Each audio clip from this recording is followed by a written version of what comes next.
Hello, True Health Seeker. I have a very exciting announcement.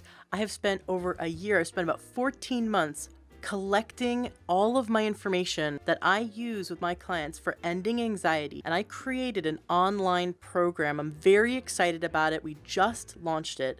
And for you, for free, I have a webinar where I teach you 2 powerful mind tricks for removing anxiety, ending worry, and controlling fear so it stops controlling you and your life. In my free webinar, you will learn what causes anxiety and how to stop it, the science behind the mind-body connection, overcoming fear of public speaking, getting unstuck, ending that fear of things not working out, ending procrastination and overwhelm, and feeling excited, grounded, and calm instead of fear and worry. I have so much to teach you in my free webinar, and I'm really excited for you to come check it out. Go to freeyouranxiety.com/webinar. That's freeyouranxiety.com/webinar, or look in the show notes of today's podcast and you'll see the link there so you can jump into the webinar and learn all these wonderful, powerful tools that will end your anxiety and create excitement and happiness instead. Go to freeyouranxiety.com/webinar and sign up now, and I look forward to seeing you in the next live webinar.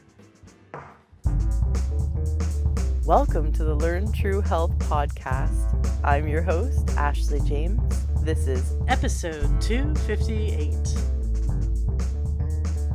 Today we have with us an amazing guest. Daniel Louzonis is a New York-based child acceleration specialist. He's a homeschooling coach and a math genius teacher. I'm really interested in this. Now, this is a health podcast, but what I've found is a lot of our listeners are homeschoolers or extremely interested in doing something to integrate more education beyond what the school system is providing. Of course, we need to be responsible for our children. We can't just throw them at a school system and expect the school system to raise our kids. I know we don't. And so, Dan, what you do, I've never heard of a homeschooling coach. This is really exciting. Now, you yourself are Ivy League educated. I'd love to hear your story. What led you to go from, being raised in academia to want to go outside the box, and especially raise your children outside the box, and then help other parents raise their children outside the box? Oh, well, my story, I have several versions. I have the epic long version because, people ask me all the time, what made you decide to homeschool? And there isn't like one day, like, July 15th, 2009, where you decide. It's a process. And, there wasn't one thing that led to it. There was a whole accumulation of developments and growth and moving parts that went into it. So, I had the story of homeschooling is a long one, and I'm going to try to give you probably the biggest overview right now. So I did grow up in an academically rigorous system in state. Massachusetts is the center of education, really formalized traditional school education in America, if not the world.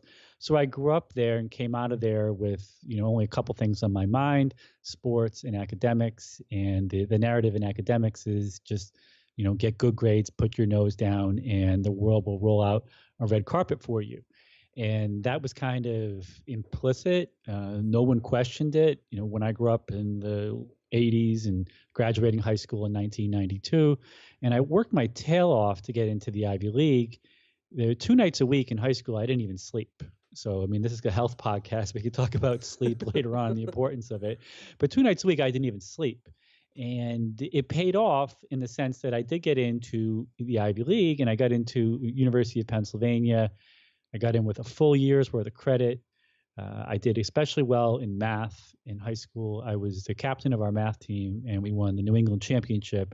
And I think that one bullet point got me into the Ivy League. Anyway, I got in there, and it was actually easier than my high school. My high school was so rigorous that it well prepared me for the Ivy League, even as competitive as some of the classes were, that I was able to work 40 hours a week when I was in college and party a lot and golf a lot and drink a lot of inorganic beer and all that. And even when I got out of college, my narrative was still in place because I landed a spectacular job. I was trading stock options on the floor of the Philadelphia Stock Exchange. And this was just the start of the NASDAQ bubble, the dot-com bubble in the mid to late 90s. and everyone around me was making millions of dollars, and it was only a matter of time before I would be too. And so I hadn't any clue that there was something wrong with my educational path. In fact, I had the opposite. I had a chauvinistic belief that I did everything right. I worked hard and I was being rewarded for it. And at some point soon, I would be extremely rewarded for it. And I thought without a doubt, I'd wake up at age 30 and be a millionaire. And unfortunately, I woke up at age 30 and I was maybe a multi-thousandaire. And the industry that I had been in basically got Amazon. The profit margins went to zero, again, because of technology, just as technology is disrupting everything else on Earth overnight, really. And I woke up at 30 and I had a new bride and a baby, and I was at a crossroads, basically without a career, where I had a dwindling career that I was clinging to. And that was kind of, how I first learned that there was something wrong with my educational path and that it wasn't sustainable, and that I had some problems on the horizon. And the problems on the horizon are, when you're 30 years old and you have to reinvent yourself with bills to pay, with babies, with your own disrupted sleep, not from studying from exams, but from, teething and everything else that kids do, or at least that they get blamed for. Everything is teething, right? That's kind of a joke.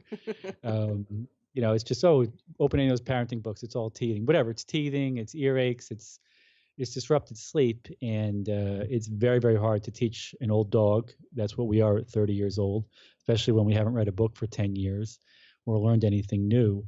It's very hard to teach an old dog a new trick. And what I started doing was I accidentally embarked on a journey of self-education. I accidentally homeschooled myself is what I tell people. And what that consisted of was me blogging, Googling my brains out, arguing with people. I don't know, they call them flame wars or whatever. Basically getting in fights online with people, but learning how to articulate myself and discovering that there was a bounty in books. I had gone 10 years without reading a book, and before that, the only books I read were for school. So it's probably accurate to say that I never read in my life voluntarily. And so there was this matrix or this kernel of happening all at once, where I started to discover that I had vast untapped potential, and that the path I was on was suboptimal. It wasn't the ultimate path, as I had presumed. And, I had a baby. I had a toddler named John. And when he was 3 years old, or 3.5, or actually I went back and looked at the dates many times, he was precisely 3 5/8 years old. I started doing, I don't even know what inspired me, but I started doing workbooks with him. I started doing the Kumaon Workbooks, which you can find in any Barnes and Noble, Walmart, or on Amazon. They cost $7. And after breakfast, moved the dishes off the table, and we started teaching John, or at least I mostly did at this point. My wife did many, many things with John as well, but I primarily taught him math and phonics. And we did it with these Kumaon workbooks, which basically anybody can buy. And the first book is literally tracing. You're tracing numbers, you're tracing letters, you're counting to 10, you're writing out the alphabet in capital letters, you're writing it out in lowercase letters, and then all of a sudden you're adding 1 and adding 2. And like any good company, they don't just sell you one book, they sell you the next book and the next book and the next book. And basically, I started, my son was exposed to individualized instruction at a very young age. And you and I probably 99% of other people have never really benefited from or experienced individualized instruction on such an intense level. And you ask anyone, they know intuitively that individualized instruction is better than group instruction, but people don't understand. And I think I wrote an article somewhere on LinkedIn about this, how much more important individualized instruction is, how much more powerful it is. And so working with my son every day like this, I could see him, making leaps and bounds on a daily basis, on a weekly basis. And I could see we were crushing our way through these workbooks. And over the period of 18 months, we ended up doing 2,200 pages of these Kumaon books. And John went from counting literally writing his numbers and counting to 10. 18 months later, he had finished all of sixth grade math, and he was 5 1/8 years old. It was January or so, just the beginning of January. He was 9 months away from kindergarten, and literally, again, we finished all of sixth grade math and the phonics and reading as well. And I said, what are we going to do? We're going to start algebra. So we started algebra 9 months before he was scheduled to start kindergarten. Now, at this point, I could see that John could never go into a school environment because he was just too advanced. And so I was 100% certain that he would never go in a school. And my wife, was at 10% or 15%. And this is how it is in every family that, goes through the homeschool journey. There's never, husbands and wives are never in unison on everything anyway. And is something as important as education, as complicated as education, they're definitely not going to be ever on the same page at all times. But that's a jumping off point for a much larger discussion. But again, our kindergarten, the local kindergarten in Massachusetts, they had a parents' night, an open house, and they stated that their goals for the end of kindergarten were that kids would know their numbers 1 through 10 and know how to hold a book, not read a book, not write a book, but hold a book. Just, I guess, right side up and count to 10. So my son was 9 months away. Who knew where he'd be in 9 months, but he definitely wasn't going to go backwards, sixth grade levels. And so an interesting, the context was interesting because at 30 years old, despite having an Ivy League education, despite having lived in a couple of different states, and a lot of people have never left, their hometown or their home state. I mean, I consider myself a little worldly because I went somewhere else to college. Despite my Ivy League education and my, geographic, a little bit of mobility, I had never even heard the word homeschooling until I was 30 years old. Never heard it. I never met anybody. I never contemplated it. Nothing. I had no exposure to it. And so my initial, let's just say, impression of homeschooling or knee-jerk reaction, which most people can probably relate to, or share themselves, is that homeschooling is, mom or dad in the kitchen with a makeshift chalkboard recreating school at home because, it's home and you're just going to do school at home. I had no idea that homeschooling was actually a misnomer, and it didn't even begin to describe the educational possibilities that are available to kids who are educated outside the system. And that's what I prefer to call it. I don't say my kids are homeschooled. I say my kids are educated outside the system. There really is no label you can put on people that do what we do that is accurate. Every label is flawed. I mean, we don't homeschool because we're never home, and we certainly don't do school. Is that a good enough answer for the story about what led us to Oh, homeschooling? absolutely. Because there's so many, even if you go into homeschooling, there's so many different, I don't want to say dogmas, but there's sort of different, very passionate belief systems, like the unschoolers or the adventure schooling. So these groups are now kind of popping up and they're going, this is the best way. No, this is the best way. My opinion is the best way is the best tool for your child at this very moment, and not to let dogma control you. So like if you ended up finding a class, for example, that was amazing and John really wanted to participate in that class, then you'd let him. You know what I mean? It's just like it doesn't matter whether it's one-on-one or, it's the more of the tool. Is that correct? Yeah, so there are many, many homeschooling philosophies. Well, maybe there's probably 5 to 10 core philosophies. And one of them you mentioned is unschooling. There are other ones, classical homeschooling. There are people that homeschool for purely religious reasons, and they integrate religion into all their studies. There's hybrid homeschooling. There's flexi schooling.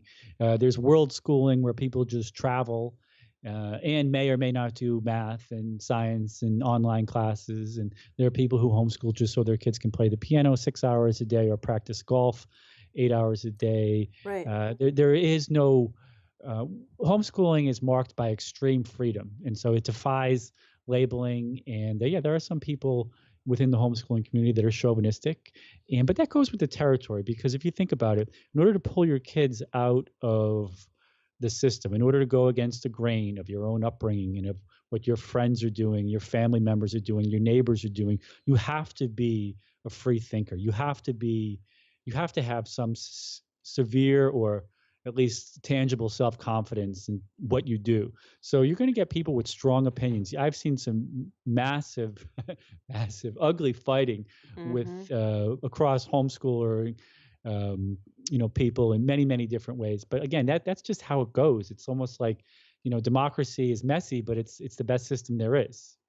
What kind of resources or arguments or tools can you give us for those who want to do homeschooling or again I can see where you're coming from. I don't want to call it homeschooling because that really does take the kid out of the box called the public school system or whatever and then put them into another box, and it's homeschooling is not that. It is learning 24 hours a day, and it's being an autodidact, and it is exploring and growing at the pace of the child rather than putting it in a desk and telling it to sit down and listen and become a good little factory worker like the Prussian education system was designed to do.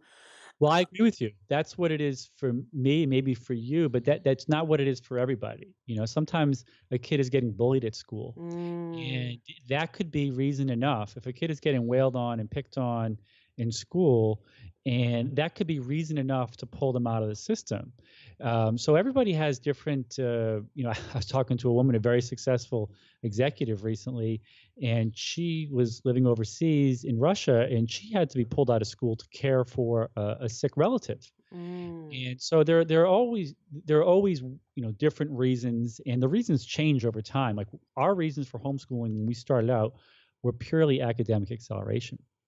And then once I saw how easy that was to achieve with individualized instruction and with a little bit of discipline and with different methodologies, then I say, hey, you know what? We want our kids to play the piano and play in chess tournaments. And we also want our kids to be strong Christians. We want our kids to travel the world. And by the way, we were not strong Christians before we started homeschooling. So that's something that just happened. That came. Parents evolve too, hopefully. And you may start out with one thing. You may start out pulling your kids out of school to get away from certain things. But then maybe your gears shift or your mindset shifts or your goals shift. And now you want to homeschool so that your child can play the saxophone every day or act on Broadway. And all these are examples of people that I know doing things and not hypothetical. that's a really good point because if you think about every child actor, they're all homeschooled. They are some get educated on the set by Hmm. tutors, unionized tutors, and not everyone is into academics. Not everyone is into their kids learning three languages or even being healthy. Some people I know let their kids play video games all day, and they think that their kid's going to be the next, I don't know, a millionaire gamer, or they don't think that at all, or they don't think video games are unhealthy, or whatever. And I've even met people who believe in letting kids eat as much sugar as they want, Oh, jeez. radical unschooling type, so that the kids can learn for themselves. They can see their body, uh, you know, their body backfire or their body deteriorate, and then they can learn by their own experience that they should eat healthy rather than say to a kid, "You must eat healthy because I said so." No, I just have such a problem with that because of two reasons. One, the parents are the executive function of the child until the day in which the child has the means, has that logic brain built up enough to that we can hand over the executive function to the child and do it in steps so that they can, we're passing the baton, right? Healthfully. And two, sugar acts like several other foods and drugs, like dairy products and sugar, for example, have been known to trigger parts of the brain, the dopamine response. Same with oily fat foods and salt, all create the pleasure response, the same as heroin. And so, would those radical unschoolers be okay with their kids doing heroin until they learn that they should not do heroin anymore? I mean, at Well, that I agree with you 100%, but I'm just telling you there. I'm telling you, those people exist, and you'll come into them one day. Oh my gosh. There are different strokes for different folks, and a lot of times, some of these parents, are reacting to how they grew up. So if they grew up in a very authoritarian home, Mm. they might have all sorts of baggage about their parents forcing them to do things, and they raise their kids and they're going to go the other direction. And Yeah. I do admit that a lot of things that my parents didn't do that have sent me screaming or sprinting in the opposite direction. So we all have things to process, and I think the best thing to do is really or you're asking me, what resources or what should somebody do as a first step to learn more about homeschooling? The first step is really, it's not buying something, it's not reading a book, all that stuff is helpful. The first step is introspective. It's like getting a piece of paper and saying, where am I in life? What are my problems? What role did my education what role did the experiences, the way I was parented, the environment I grew up in, what role did all that play in putting me where I am now?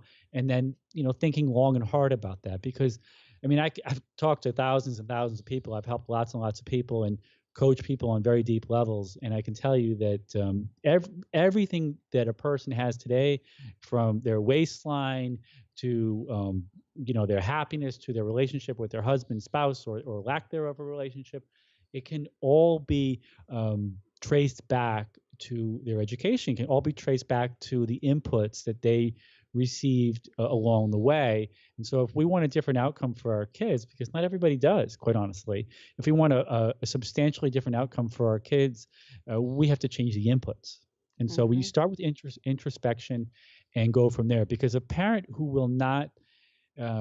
is unwilling to look at their own situation critically, they really can't enter my world. They can't enter any of these people's worlds like Tim Ferriss or Tony Robbins. If they don't have that growth mindset, then they're not really game for something as radical as homeschooling.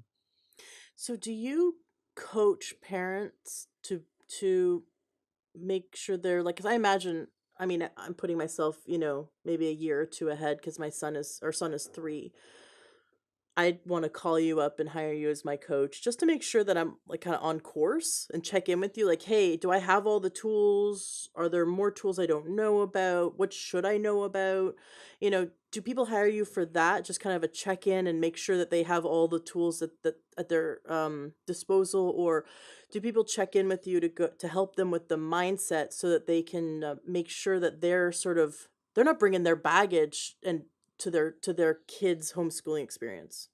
So it's all the above. So let me just start with my most intense um, coaching program is 3 hours a week, and it's 52 weeks. So it's 1 year, and it's $50,000. And basically, the family has my time for 3 hours per week. And I work with families out of state for this or locally, and I'll fly to them and they fly to me, and it's very intense. And of that 3 hours per week, mostly the parents want me to work directly with their kids. They want me teaching their kids math. They want me teaching their kids. They want me putting them on a schedule the way we do vocabulary, writing, reading.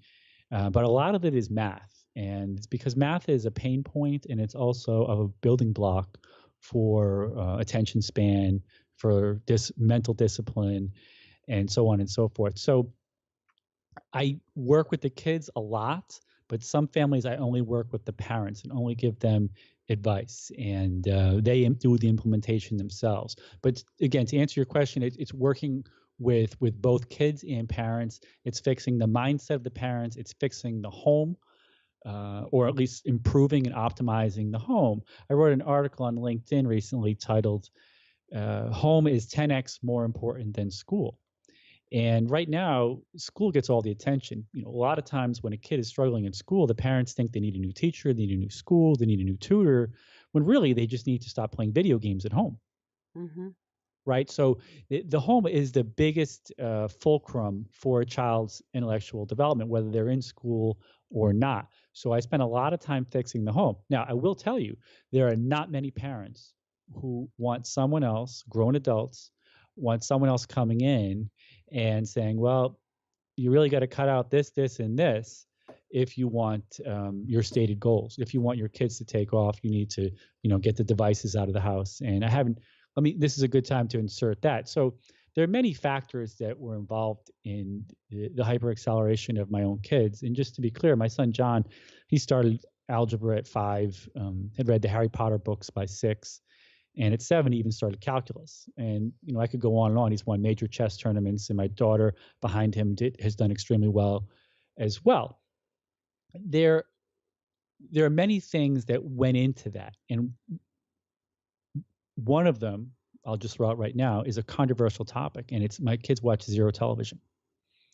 And that is, when I look back on it all, I think that may be the most important thing I ever did with my kids. More important than the workbooks, more important than avoiding preschool and daycare and babysitters, and that's a whole other topic as well. But when I go into a family and say, you have 8 televisions, your TV's on all day, your kids watch TV all day, they sit down next to you, the grandparents come over, or they go to grandparents' house and they watch TV all day. They don't want me coming in and telling them to turn that TV off.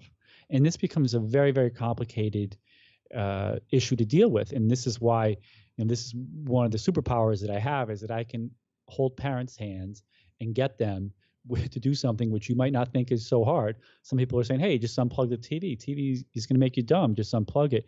It's very hard to do for some people. Very, very hard. Oftentimes a spouse wants to unplug or is open to the idea, but the husband or the wife isn't and is violently against it. And if I told you, Ashley, that watching TV is making you dumb, and you've got 20,000, 30,000 hours of watching TV, and if I told you that TV is going to make your kids dumb, you don't want to hear it. You're already vested in thinking it's innocuous. And so I do have an application process. I do screen who I work with on the highest level, and I will only take on families who are willing to cut the cord completely off television and video games. Now, that is my coaching at my highest, most intense level. I have 2 other products which I give, which I offer to people who, for a variety of reasons.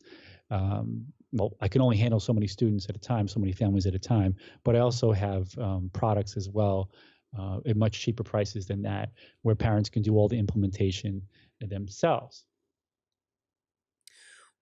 Can you give us some, I'm sure we've all heard, why no video games? It's violence.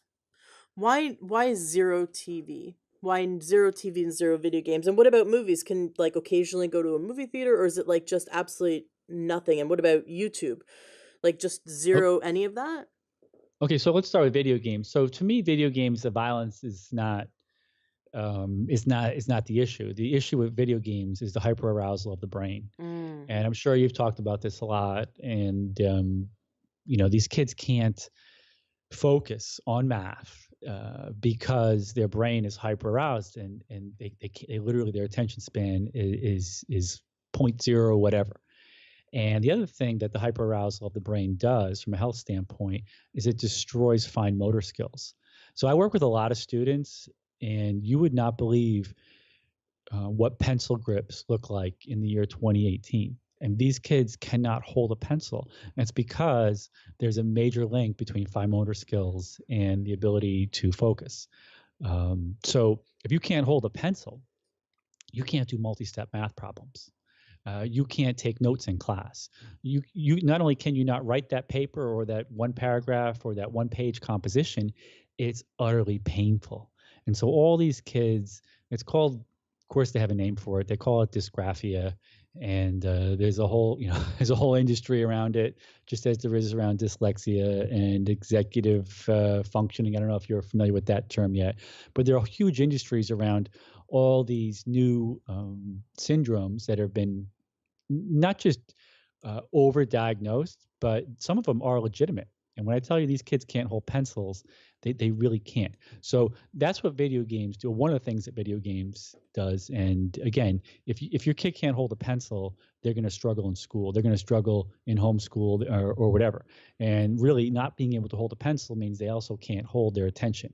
If they can't hold their attention, they can't remember things. And they can't remember their coat. They can't remember their lunch. They can't remember that you just asked them to clean up their room. The other thing that the hyperarousal of the brain does, and the hyperstimulation of video games, is it makes books boring, right? Now, So video if games makes books boring yeah, because of the speed of it.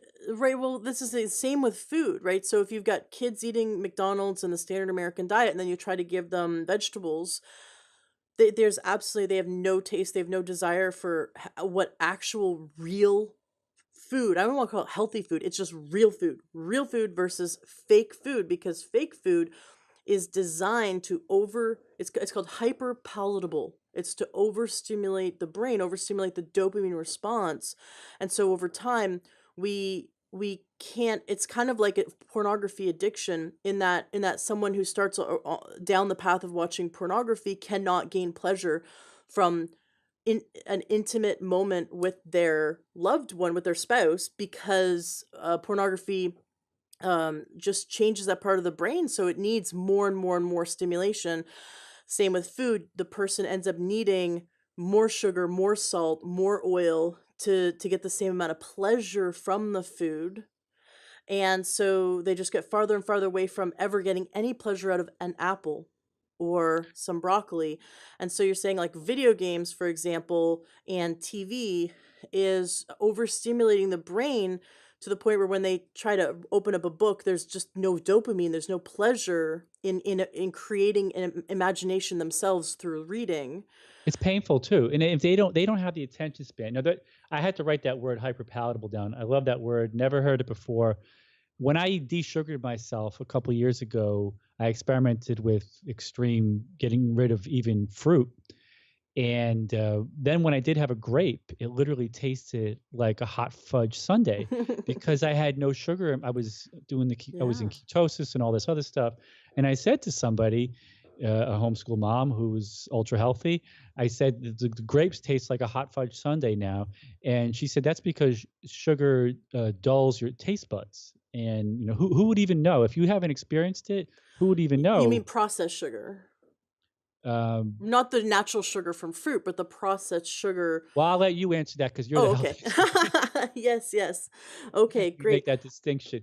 But, S going back to the TV thing and why no TV? Because why no TV, no video games? Again, I use the salad bar analogy, and it's like, if you put a box of donuts on the salad bar, these kids are never going to touch the vegetables. But if you literally like, I say I call off the competition. There's no donuts, so there's no option. And so what happens is, just like those grapes taste like a hot fudge sundae, when kids are descreened, books become the most fascinating things on earth. Now, my kids and my students and other people I know who are on zero screens, they they walk around with their books open through parking lots and across intersections. And my kids have read thousands of books, literally thousands of books. We usually have 150 to 100 books checked out of the library, 500 pages a day, 1,000 pages a day. And books are actually naturally addictive, but they can't win in a contest against the screens. And but once you cut them off, once you cut the screens off, the human mind, especially the child's mind, craves stimulation. It craves a story. It craves adventure, and books deliver that to them, fabulously. And when the kids are reading, I mean, they are using. I mean, it's cardio for the brain. I mean, they are. It's a foundational skill. Even if the story wasn't good, just the act of reading is so healthy for the brain. It improves their concentration. It expands their vocabulary, and it does so many wonderful things. I used to drive from Boston to Florida with my two young kids in the car, and I didn't put a DVD in the movie thing. They would read the whole way. Most people can't even go to a store 10 minutes away without putting a movie on in their car. But when your kids are addicted to books, it's like winning life's lottery. You go to restaurants. I mean, I could take 5 and 6-year-old kids to restaurants. They sit there and read quietly. Most people with kids that age can't even take them out, or they have to give them screens at the table. And God forbid if someone's iPad's battery goes dead. Oh, wow. I would love this is what I want. This is what I want for my son, and I imagine the listeners who have young children, this is what they want for them. Any tips on how to detoxify the home of TVs and video games? We sold our big TV that was in our living room We actually spent days with no TV with our son, no videos at all, and we noticed his the meltdown stopped. Not that he was having a ton of meltdowns because we don't feed him any sugar. He's like, organically grown basically, but we just noticed his behavior changed, and that was really cool. We Well, still I would suggest what you just said. So you experiment with a little bit of unplugging and you peel your eyes for changes. And now here's what I'm going to tell you. You have not hit the point of diminishing returns yet. My kids sometimes they might go in a month without even seeing an hour of anything on a movie or whatever. And it might be someone's birthday party or whatever. People think we limit screens, and that is one of the biggest delusional myths out there. You cannot limit screens. So if you're down to 1, 2, 3 days a week, or just movie night Friday, I would say make your movie night every other Friday, and then make it every 3 Fridays, and you will see your kids drawn to books. They'll be drawn to hobbies. They'll be drawn to building. They'll be drawn to bouncing a ball outside, and you will see their behavior, their ability to control their own thoughts. Because think about it, when there's a screen as the autocratic dictator of their thoughts, they're not practicing or exercising controlling their own thoughts. But when you remove all that artificial support, that artificial directive, they are controlling their thoughts every moment, all day long, and it just makes their behavior better too, because behavior is rooted in their thoughts. And people remark to me all the time, and they have for years upon years, they cannot believe how well behaved my kids are. And this is the best. You can look online. What's the best compliment a parent can have is a compliment about their kids. Mhm. And I get this on a daily basis. I mean, I'm looking at my inbox. Someone just flew into my inbox, right? The second one today. Can't believe your daughter this. Can't believe your son that. And it really is like winning. If you have well-behaved kids, it really is like winning life's lottery, because your children are your most prized possession. You don't want to be dealing with meltdowns. You don't want them to be struggling in school because they have no attention span.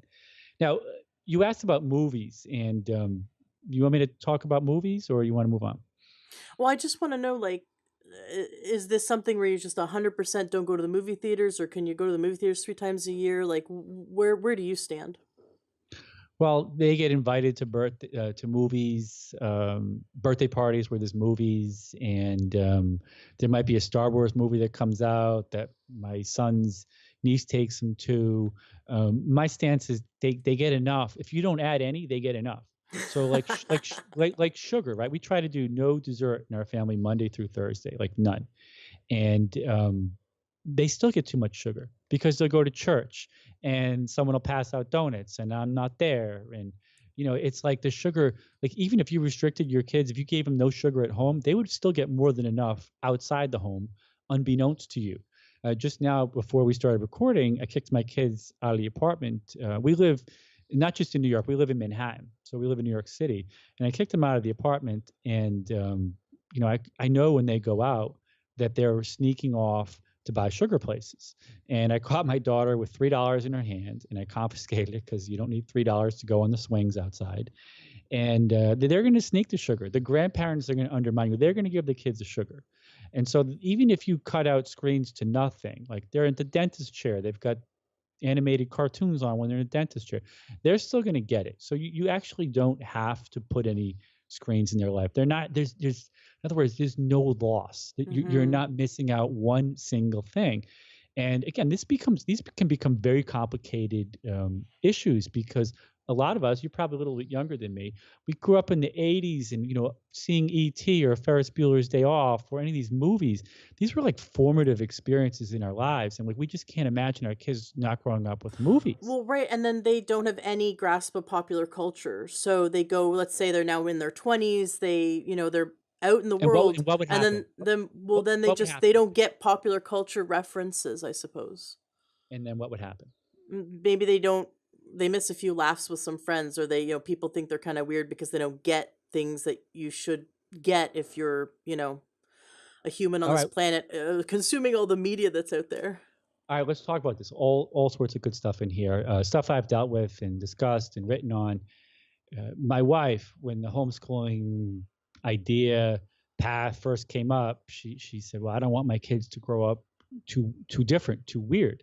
And I still make fun of her to this day because now that we're veterans, we want our kids to be as weird and as different Yes. as possible. We have to be weird if we want to be super healthy, because like the no vaxing and the eating only organic and the avoiding GMOs and being gluten free and dairy free, and now our home is pretty much plant based, and so we're weird, man. We go to naturopaths and homeopaths, and we don't go to MDs, and I mean, we in order to not be a statistic, we have to go against the grain. So we have to be weird.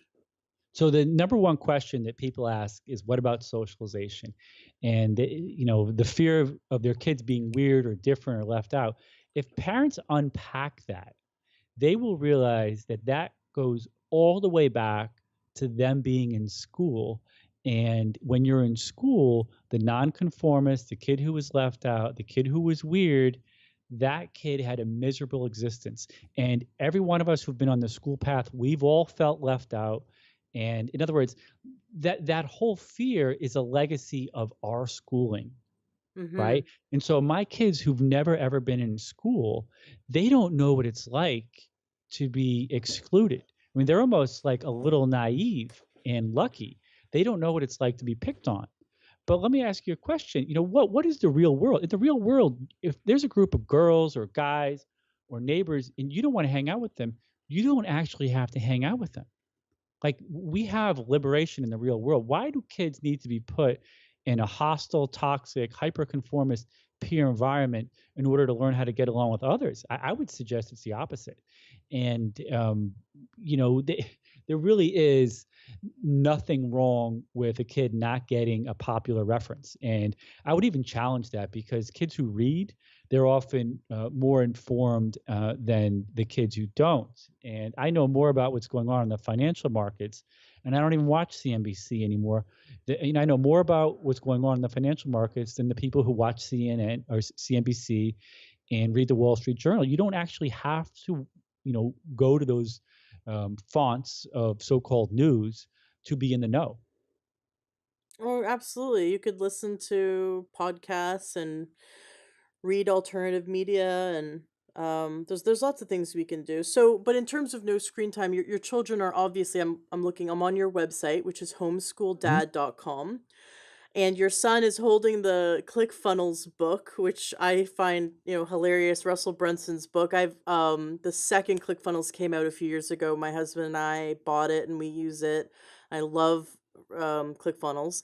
And so your son here looks about, I don't know, 7 or 8, and he's reading Russell Brunson's book. So obviously he has screen time in that he is on a computer. Is that Yeah, let's correct? talk about that. And my kids, well, there's a hierarchy of devices. So the worst device that your kid can have is a cell phone or an iPad. That's because you can't control it. You're in the shower, they tilt it away from you. It's really the worst. It's like giving your kid, a machine gun or something like that. You just can't control what they do. The second worst device is a laptop, because again, a laptop, it'll walk to if you're in one corner of the house, it'll mysteriously walk to the other corner of the house. It'll be tilted away from you, and you really can't control it. The best setup, the best of the the best of the devices, and we had this before we moved into our tiny apartment here. I used to have my computer, my son's computer right next to me, and my daughter's computer right next to him, all in a row. And so at all times, I can see what's on the screen. And so now in our smaller apartment, we just have two computers next to each other. And it's like if you lived out on the frontier with your kids. I mean, if you lived on the frontier, a couple hundred years ago, the new technology was a gun.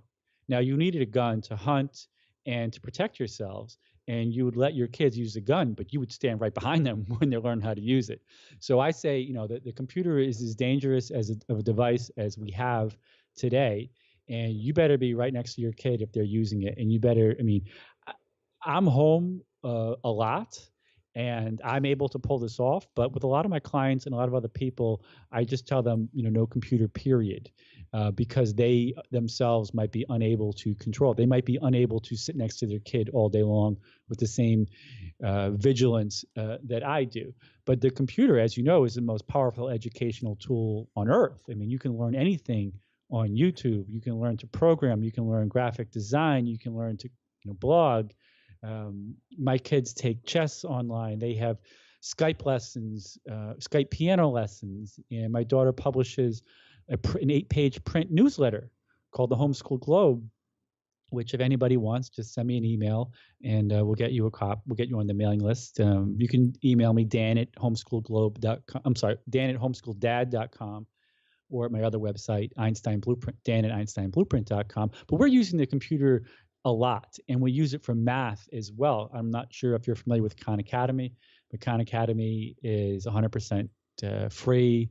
Math curriculum goes from preschool through basically intermediate calculus. And How do you spell that? Khan Academy. Oh, you've never heard of Khan Academy? All right, it's spelled Khan. It Khan looks Academy. familiar. So Khan Academy. We'll make sure there's a link to that in the show notes. Yeah, a lot of your people are gonna have heard of it. You just have young kids, but it's Oh, it's you know massive. what? Was he on Shark Tank? He might have been a guest. Now, I don't watch TV, Oh so yeah. I don't even watch Never Shark Tank, mind. by the way. Oh man, it's such You a know good what's funny show. about Shark Tank is that Mark Cuban. People always ask me, well, what about the History Channel? What about Shark Tank? And Mark Cuban wrote a book, and he said, never ever take any funding when you're starting a business. Just bootstrap your way up. Get one customer, reinvest your profits. He says, never take any money. It's in his own book, which is a bestseller. And then here he is on Shark Tank, trying to buy equity from people who haven't read his book, apparently. It's so true. I've learned so much. My husband and I, we've been entrepreneurs for almost 10 years. We're in our 9th year of entrepreneurship, and so many things we have started have been bootstrapped, and we're so thankful for that. And we've gone on to coach several other businesses and entrepreneurs, and the knee-jerk reaction is they have to throw money at a problem. And we say, do not do that. It's okay to grow a little bit slower if you can learn from the mistakes. And I mean, just imagine if you throw $1,000 at Facebook advertising, but you didn't spend the time to fine tune it, you just Well, I don't lost have to imagine that. I've $1,000. done it. Pardon? I don't have to imagine that. I've done it. Yeah, well, exactly. So it's we've learned from our mistakes, but the best thing to do is to bootstrap and then grow from there. And there's just so much value in learning. I mean, and my husband and I've been self-taught in everything. So we've been actually for the last 10 years. We have a 3-year-old, but for the last 10 years since my husband and I met and married 10 years ago, we have been talking about this idea of homeschooling because both of us were very disenfranchised with the system. And I went to private school and public school, and he went to public school. I went to in this I grew up in Canada. He grew up in the States. So for us, we see that there's so much more that could be offered to a child by taking them out of the school system and fostering, their education to their needs. Well, you want to talk about some more of the benefits, because I made up some Yeah. notes, and I do this every day. And since your podcast is centered on health, Mhm. are you aware that these kids in school are not getting recess anymore? You know what I heard is so we actually were hired by an occupational therapist a few years ago to do a video series and create a funnel for her, and that was a lot of fun. And so we learned a ton of stuff from this occupational therapist that worked with autistic children and children on the spectrum, and then children that just had sort of developmental delays and children that just kind of needed maybe a leg up in certain areas. And, what she said is the worst one of the was besides screens, which she was adamantly against, screen time of any kind for children because it just destroyed their brain, she said. But, she said the worst thing that's happened in the last 10 years is that they've removed swings and they've removed the thing that spins. So either the spinning tire, or the merry-go-round or whatever it is that spins. Um, and then of course now they're removing recess. This is the worst thing we could do because the nervous system, the children and the developing nervous system needs, if they are hyperstimulated, they will go jump on a swing because the motion of swinging stimulates the nervous system to calm and down and bring the stimulus down. And that's why you'll see autistic children rocking themselves. It's to self-regulate and soothe their nervous system. And then children who are understimulated will go run to the playground and spin around as much as possible, and Yeah, that ramps up. spinning is a regulatory action by children as well. I Mhm. read that. Have you heard the book Last Child in the Woods? No, I don't think so. Okay, this is a writer downer, so it's called The Last Child in the Woods, and it's basically about how kids don't play outside anymore, and how since the beginning of time, children had outdoors, the outside, as their primary sphere of recreation. And so many things happen when they're in nature. I mean, Mhm. they can measure all sorts of stress readings going down when you put a plant in somebody's room, or when as soon as you go outside, it cures all sorts of or it rehabilitates all sorts of biological processes within the body. And since the beginning of time, kids spent hours outside, and they're also experimenting and learning how, the limits of their body and how to climb trees and vitamin, whatever that vitamin is you get from the sun. Is it D? Yes. And all this stuff. And this is the first time in human history where children are not outside. Now, I don't want my kids to be guinea pigs on any first time in human history Well, speaking of guinea experiment. pigs, Bill Gates just this week, I saw this article yesterday, just this week, the Common Core, which was this, way of doing math in the public school system in the United States, um, was actually part of the Bill and Melinda Gates Foundation sort of experiment. And just this week, he has been quoted saying the experiment failed. So you said you don't want your kids to be guinea pigs. Well, Common Core was a guinea pig experiment on the entire child population of the United States, and it failed. How do you like that? How do you like your children have been guinea pigs? They are guinea pigs. If they're put into any system, they're guinea pigs. It's pretty scary. And Bill Gates, he's got some quote. First of all, he's a genius, and not everything he says is wrong. Not everything he says is right. But he doesn't understand some things about his own path. I mean, he technically was homeschooled. He was put into contact with what would be his passion, and there was one of only 10 people on Earth who had the amount of mainframe access that he had at that time, right before the PC revolution. And he tries to tell everybody else that they need to go to school, need to go to college, when he didn't do it himself. So he's a little bit hypocritical on that. But Bill Gates, he also has a lot of wisdom to offer. And one of the things that I was telling a client today was that Bill Gates says that the teacher is more important than the school, and that is in my Einstein blueprint about getting the Mm. best possible teachers for your kids, rather than just whomever the local government happens to put in charge of the 30 kids in your neighborhood for that year too. But the Common Core is, there always was a Common Core. People complain about, let's just say, like, let me give you an example, Obamacare, and they think that if they just get rid of Obamacare, that the healthcare system will be fixed. Well, the Right. healthcare system has got so many problems. It already was socialized. Obamacare is just a little bit of a ratcheting up of the socialization of it. There already was a Common Core. They just put a name on it, and it basically created a target of public education. You never want to put a name on something, because then it can be vilified. And that was a mistake that basically the government did. And getting rid of Common Core is not going to fix schools. I mean, schools are utterly broken. And I would argue vehemently that they never worked in the first place. And furthermore, that schools today cannot possibly prepare your children for the 10 career pivots that they're going to need in this new globally linked hyper competitive economy. So, I just want to go back.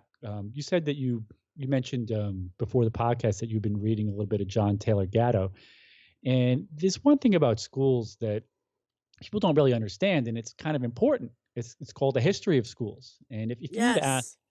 any apologist for the school system, and I throw this at teachers all the time, and my mother is a former school teacher, retired school teacher.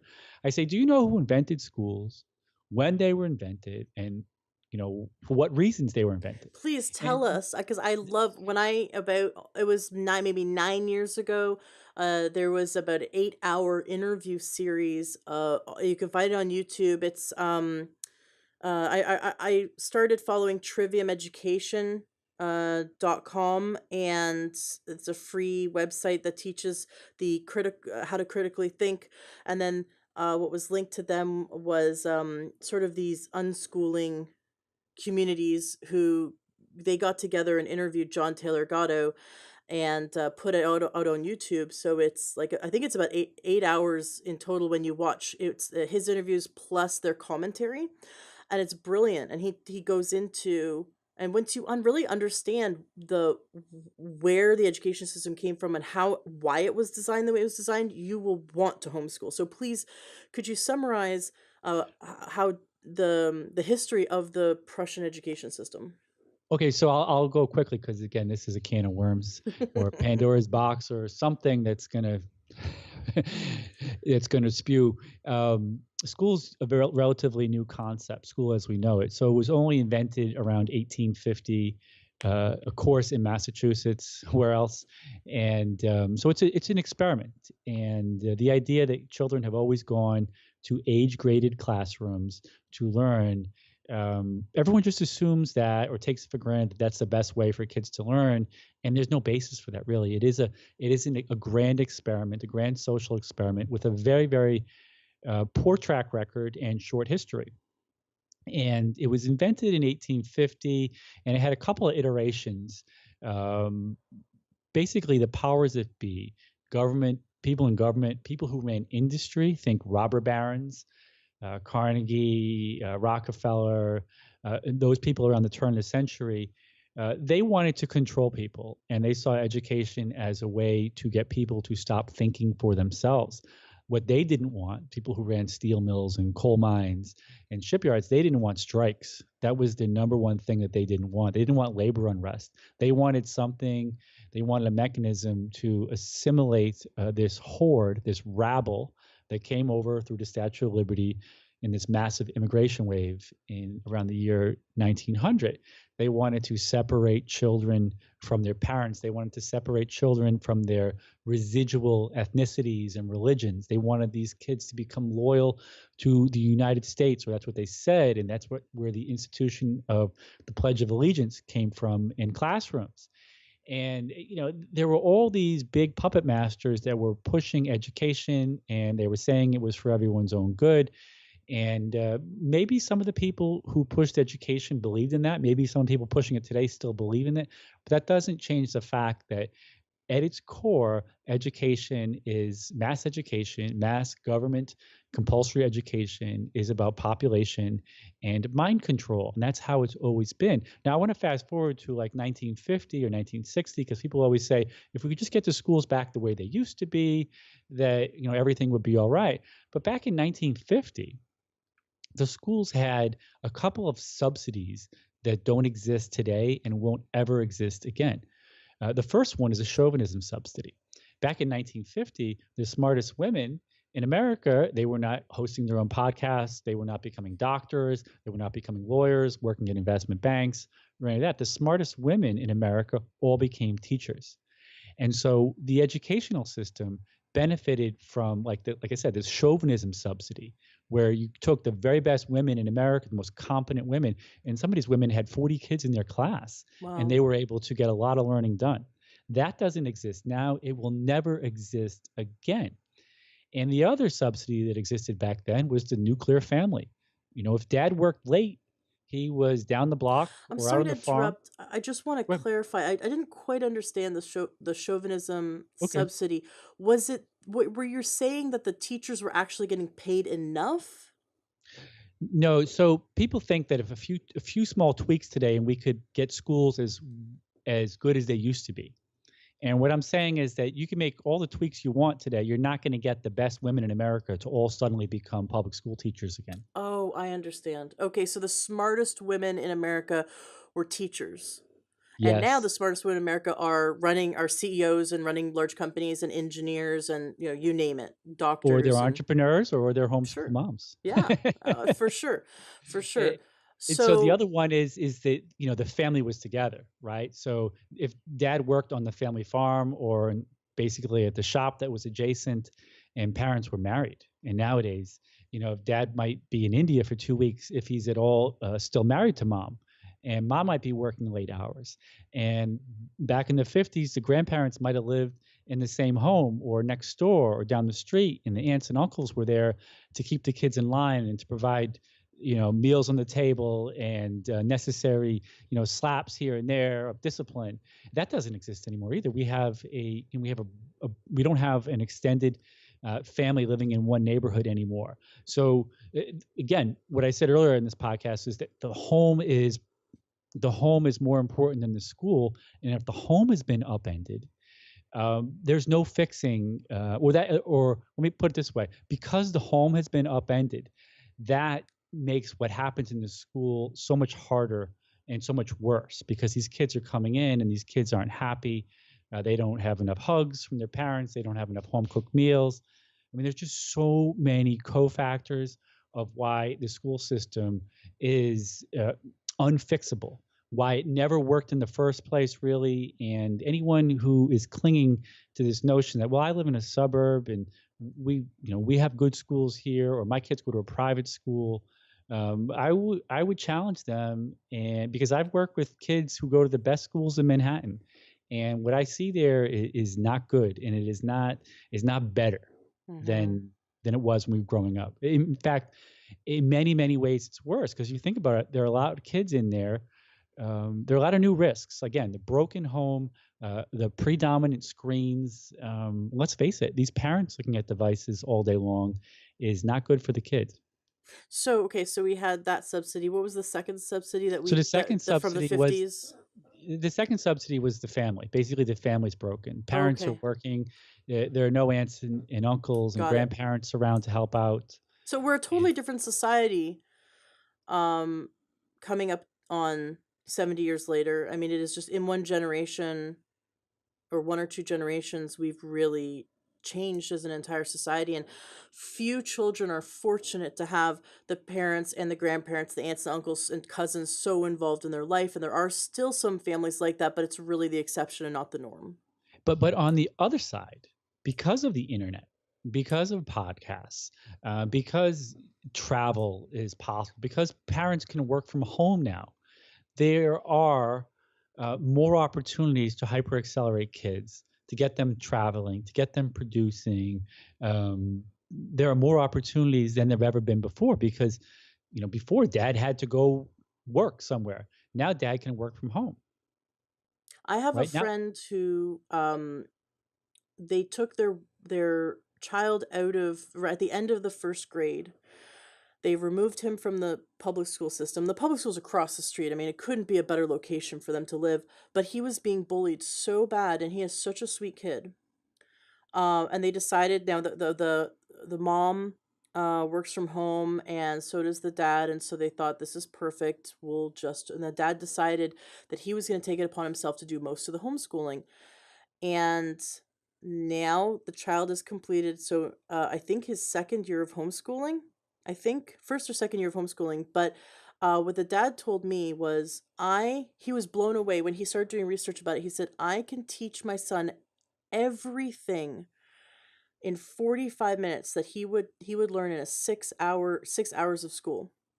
So in 40 is that true? If you could spend, I mean, obviously you'd want to spend more than 45 minutes a day, teaching your child, because the child could learn all day long from, a variety of fun topics, and get really excited about it. But is it it, true it, that you could pretty much condense and teach a child in 45 minutes what a public school system, which is now just basically a glorified babysitting system, if it's now looked at in this light, 6 hours can be condensed into 45 minutes if it's done one on one? well, not much happens. I mean, the numbers are going to be made up and unprovable one way or another. Not much really happens in the 6 hours that schools have kids, and as evidence for that, I would offer up homework. If they were teaching the kids between 9 and 3, why did they come home with 3 hours of homework? And I don't know where you live or where some of your listeners live, but in the Northeast here, as the kids get to sixth, seventh, eighth grade, they're coming home with 3 hours of homework. And what people in the homeschooling community generally say is that they're done at noontime, and that they do 3 hours of school. Now, I'm not. That's not what I do, because I'm not trying to just do the same. I'm not trying to keep my kids on school grade level. I'm trying to do so much more than that. We're never done in my house. I'm a little bit of a tiger dad when it comes to our ambitions, but they generally say 3 hours a day we can get our stuff done, and so yeah, easily. And beyond that, when I was doing workbooks with my son, and we'd go from third grade fractions to fourth grade fractions, the first 30% of fourth grade fractions was review. It was literally, Mm-hmm. we just did it. And the reason that's embedded in these workbooks, and I don't know if you remember your science classes, maybe not, but So because much you were in review. camp. I remember that being the most boring part of school, was that when you come back to school in September, it was like, I felt like you said, about 30% of the school year was reviewing the last year, always reviewing. And then I would just like totally lose train of thought, because I'd just be like bored out of my mind, wanting to go faster. And my parents have hired tutors at certain points in my education. I remember learning one-on-one, I would learn more and get so excited and want to go farther and faster with that one person than I ever did in school. So I see what you mean about how exciting it could be for a child, because when you're bored in school, because they're doing so much review, because they have to make sure the entire class keeps Well, up, why do they, let's talk about why they do, let's math. Why do they do review in September? because a bunch of kids are left behind otherwise, right? Right, so it's not left behind. More accurately, it's sliding back. So they test kids in June, and they test them in September. And what they find, because these kids, we're an agricultural economy still, apparently, and kids go home in the summer and have to work on the farm or something. When they come back in September, they backslide 2.4 months. Mm. So if you backslide 2.4 months over the summer, when in fact you could have actually done 2 months of math, gone forward, you think, oh, wow, that's 4.5 months or 4.4 months that we really lost in terms of opportunity cost. Now, 4.4 months is half a year of math. And so when I taught math and when I work with my students and I advise my parents, I say, we don't take summers off. We do one subject we do 12 months a year is math. And what that does is it turns or compresses 12 years of academic math into 6 years. So, I mean, and I have the results too. I mean, my son started algebra, when he was 7 years old, and we quit math altogether when he was 8. And that's because we didn't take days off. And I also took another step where we would do math on weekends. And a lot of people think that sounds painful. Well, my son hasn't done math in 5 years, and he got basically a 99 or 98th percentile on the college entrance exam for math without having to do math for 5 years. So he That's took the so cool. ACT. He took the ACT when he was 12 in September, and he scored 35 out of 36 on it with all the other 17-year-olds. And it's math is one of these things where it's easier to go harder. Like anything else, if you were working out, if you exercised and took 6 days off, you'd be backsliding all week. Why do we want to teach kids a very hard subject and basically tie one hand behind their back and let them backslide every weekend, every summer, just because that's what everyone else does, and because of this idea that math is painful? Math isn't painful. School is painful. Studying for tests and the stress of the red pen, that is painful. But why do we teach kids math? They need to learn to think in logical sequences. Before they can go out into the real world and solve problems that are gray, they need to learn how to solve the simple ones that are black and white. Math is important, and it's definitely a pain point in the school world and in the homeschool world. And this is one of the things that I work with people on, and I teach it totally different than they do in schools. And my kids, they do even better. And it's a very heavy emphasis on computation, but but the big thing is don't take time off on weekends. When you're teaching, you said you have a 3-year-old son. When he learns 6 plus 7 is 13 on Friday, I guarantee you that if you take Saturday and Sunday off, he's going to forget it on Monday. Mm. Whereas if you just did a half hour, 15 minutes, 45 minutes on the weekend, not only would he know 6 plus 7 is 13, you'd be on to 8 plus 9 and 11 plus 14, and you would never backslide. You would never slide back. your child would feel very confident. They would like what it would still be hard. They would still try to weasel out of it, but they wouldn't have this math phobia that that carries with them throughout their whole life, which pushes them away from the sciences, which pushes them into bad financial decisions, in which they're going to pass down to their kids today because they hated math. They're going to think that their kids just have to hate math and that math has to be painful, but it doesn't have to be painful. Math is a tool. Reading is a tool. Education is a tool to give you everything you want in life. And that's Absolutely. Absolutely. I was just thinking, so our son, when he was 18 months old, they're practically still babies, right? I mean, he was just walking, but not really talking a lot. Stringing maybe like three words together as a sentence is like impressive, for an 18-month-old. And we had him he knew the alphabet inside out, backwards, 100%, could point at any letter, uppercase or lowercase, and say what it was. And we thought that was normal until we met 4-year-olds, normal, healthy 4-year-olds who did not know the alphabet. And we thought, whoa. And that's because we read to him every night since he was born. We sang him the alphabet song every night. And then we read him Dr. Seuss ABCs, because that's like, Dr. Seuss books are awesome.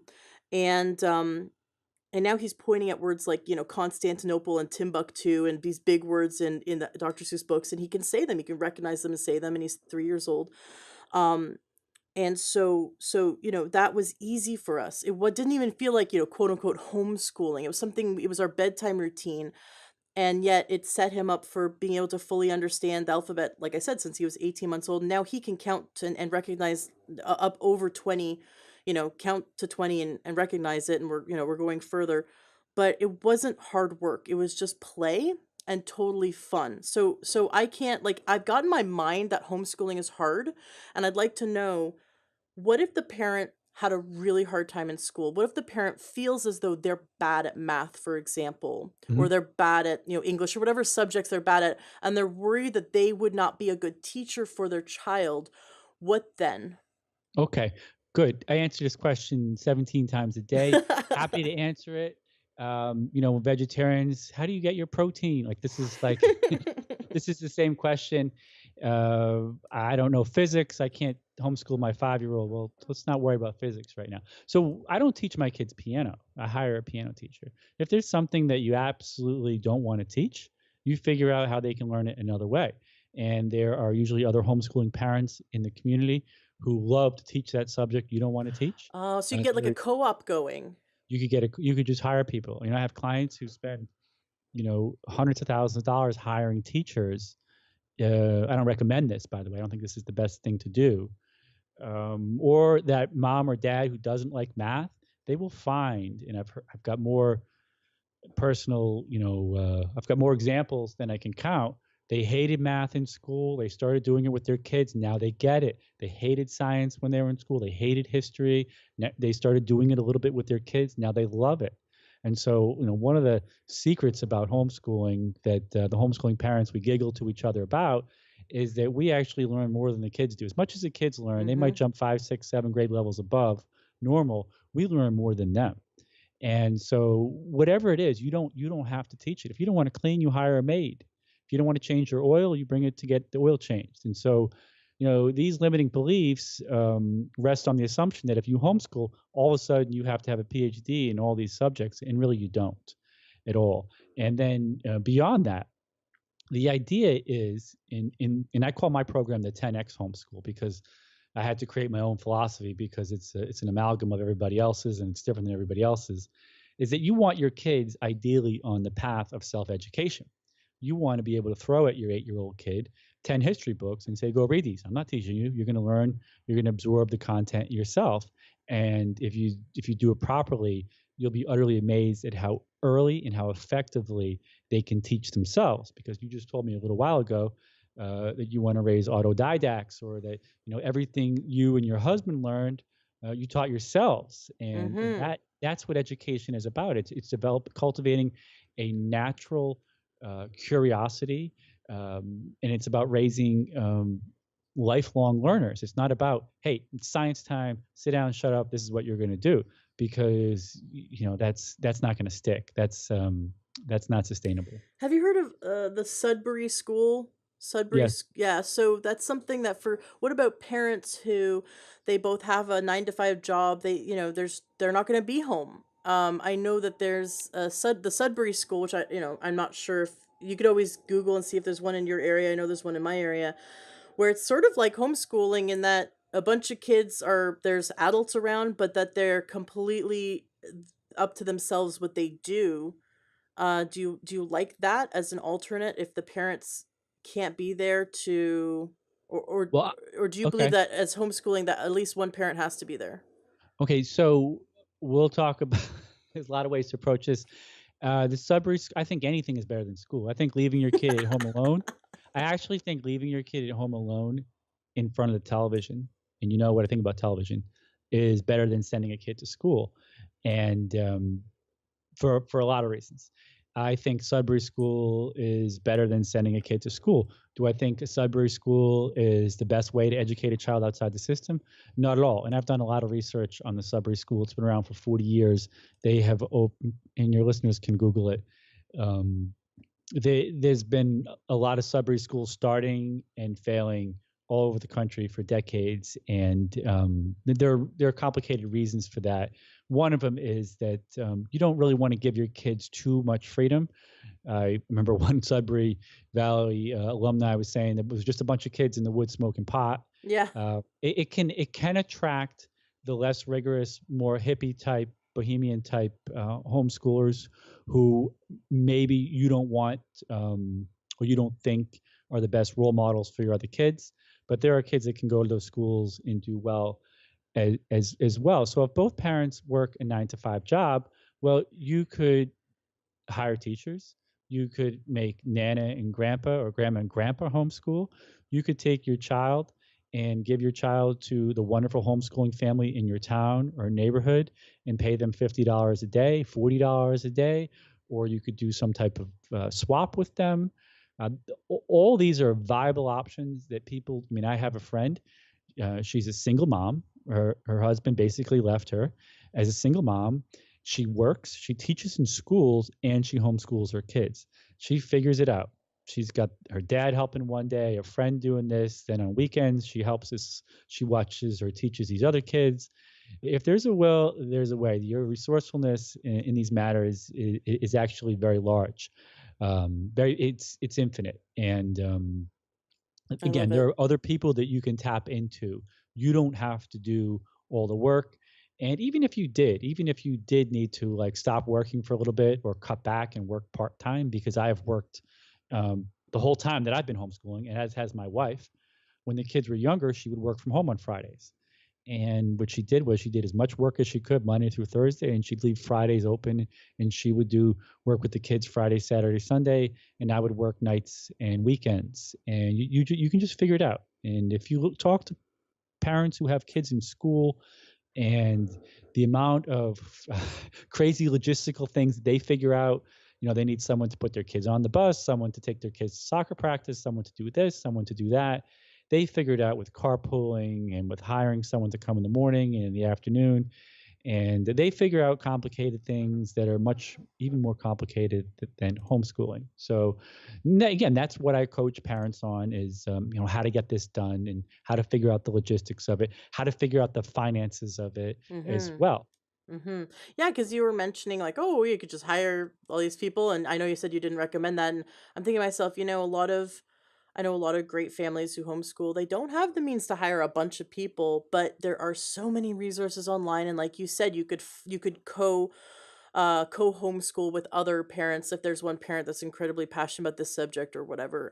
That's what my friend does is she found this co-op school, this homeschooling school, which is basically a building with rooms and that the parents take turns. So there's like a chess class and there's an art class and there's all these fun things so the kids get to experience classes, but it's run by the parents, and that is like extracurricular. It's not the core of their education. The core education is with the parent, done at home or wherever, right? Because you said you could travel, and that's one reason why I love it. Um, Now, what you had mentioned tests. What are your thoughts on tests? Do you feel like do you think that in homeschooling there should be lots of tests or no tests? Should children be studying for tests, or should study be for the pleasure of learning in and of itself? Well, the other option for testing is to use as a diagnostic tool. Some people avoid testing because they don't want to know what grade level their kid is at math. Where I want to know, where they compare, where they stand. And if I say to my daughter, and my daughter is sixth grade, and I keep her about 4 grade levels above in math. I want her to finish 10th grade math this year. I can see on Khan Academy, what percentage of the way she's done when it's January. Do I have to pick up the pace? Do I have room to slow down? So on and so forth. So the tests to me, and I have a divergent opinion on them. A lot of homeschoolers don't care about tests at all. And I like them as diagnostic tools. And I did have my son take the SAT when he was 11 and the ACT when he was 12. But my son is never going to go to college. He is already a full blown entrepreneur with his own clients, and he's publishing a book like this instant. And he's never going to go to college. But I still find value in those tests, and Mhm. we still play in competitive chess tournaments because I see the chess tournaments not as life or death, but as a way to accelerate learning and can also be an objective measure of how you're doing, because you can shoot hoops in your driveway all you want and think that you're LeBron James or Michael Jordan. But if you never go to the playground and play against other kids, you don't, you're gonna be delusional about how good you are. So I like that aspect of testing. And there are other tests that kids can take as well. They're, outside of school, they could, um, there are all sorts of certifications and, things that they could take, contests. There are novel writing contests that they can enter. And basically, the way school does testing, it just stresses kids out. But that doesn't mean we throw out testing altogether, right? Almost It could be every large. fun, though. I mean, it could be fun. I remember grade 3 and grade 4 were the happiest times of my education in the education system. I was in like this amazing private school, very small classes. I loved all my teachers. I had so much fun learning, and they individually let us learn at our level, and we had a lot of one-on-one time. So it was, I ran with stuff. I just remember going as fast and as hard and as far as I could with every subject that they could throw at me, and I had so much fun doing it. And every Friday was a test, a spelling test, and so the school was really like 45 minutes away. My dad, had to drive me, and the entire drive there, he would test me on the 10 or 12 spelling words all day, all week long. And then I was excited for the test. I wanted the challenge. It was the gauntlet that I wanted to be, given. And I just remember it was fun. So I think tests could be fun. It could be a tool that the child looks forward to because they're not being shamed or whatever. It's just they're challenging themselves, right? Yeah, there are, and I just remembered my son has taken some piano, international piano exams that he had to study for. And if you do homeschool your kids, you do want them to be able to cram for an exam and really focus their mind and their practice towards a goal. You brought up something about when you were in school. You know, People say that school fails kids. It fails the underprivileged kids. It fails these kids. They never say that school fails the best and brightest kids. The kids who, like yourself, want to go at their own pace. And I submit that school fails the smartest kids the absolute most, because Mhm. I've proven that when you take kids out of the system, that they can go do 2 grade levels of math in 2 months That or was my less. next question, though. Maybe you could integrate this into what you're saying. Do you think all children accelerate in homeschooling? Do you think all children flourish in homeschooling?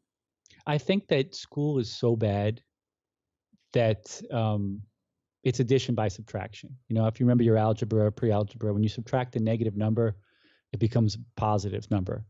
And I believe school is that bad. And I've seen a lot of kids, a lot of people who fail at homeschooling because they weren't rigorous enough, because the parents weren't reading books, they weren't iterating and pivoting, and they weren't actually doing anything. and they sort of end up back in school because they were aimless. And the way I do homeschooling is that it should be getting easier every year. And if it's not getting easier every year, you're doing some things incorrectly. Because again, the goal is to get your kids learning on autopilot and get them self-directed. You're handing off the torch to them. You're handing off the that they're responsible. You're making them more and more responsible for their learning. You're just there to, like you said, you hand them the books. Okay, go read these, go learn this. Do you ever turn around and have them learn something and then teach it immediately to you? I always know, isn't that the way to best learn, is to learn something and then teach it? Absolutely. So so you mentioned my one website, Homeschool Dad. My other one is Einstein Blueprint, and that is my main website. And within my Einstein Blueprint, which is my massive curriculum on how to hyper accelerate your kids, I have a whole section called Teach to Learn. And one of the things that ideally your kids should be doing is teaching something to somebody else. Joseph Joubert, I think that's how you pronounce it, said, when you teach, you learn twice. And let me give you some examples. So I had my daughter trying to teach me the guitar, and she was trying to teach her mother how to play chess. And actually, my 11-year-old daughter has her own piano students that she teaches in the building and elsewhere. And so, yes, ideally, your kids should be teaching something to somebody else. And when you were 11, did you have the opportunity to teach kids? I mean, I certainly didn't. And this is, again, one of these things, one of these acceleration hacks that when you pull your kids outside a school system, you can actually deploy. And so, I mean, there are a lot of them, but teaching is definitely one of them, because the beginner, the novice, is going to ask you dumb questions or simple questions, and you have to figure out multiple ways of explaining it, and that deepens your own understanding. And everybody knows, if you really want to learn something, sign up to become a teacher in it, because same thing, you'll have to go deep and learn it inside and out and learn how to articulate the finer points of it. But yeah, definitely teaching. My Einstein Blueprint is broken down into a bunch of different sections, and one of them is strictly about the brain and all the things that we need to do ideally to our kids' brain. And of course, it's ideas like creativity, and again, teaching is one of the components as well. Now, what about the legalities? I'm fortunate enough to live in the state of Washington, where it's very easy to be a homeschooler. One of the legalities is that one parent needs to have 1 year of college or university, which, my husband and I both have more than that, so we're good. Um, do you have resources for parents to be able to see what the legalities are in their state or country or province, so that they can ensure that they can homeschool? Okay, there's a website that has all the information worldwide. It's called hslda.org. All And right. if you Google homeschooling regulations, it'll come right up. It's the Homeschool Legal Defense Association.org. It is a Christian organization, but they are legal advocates globally. And they'll go into Brazil and help homeschooling families.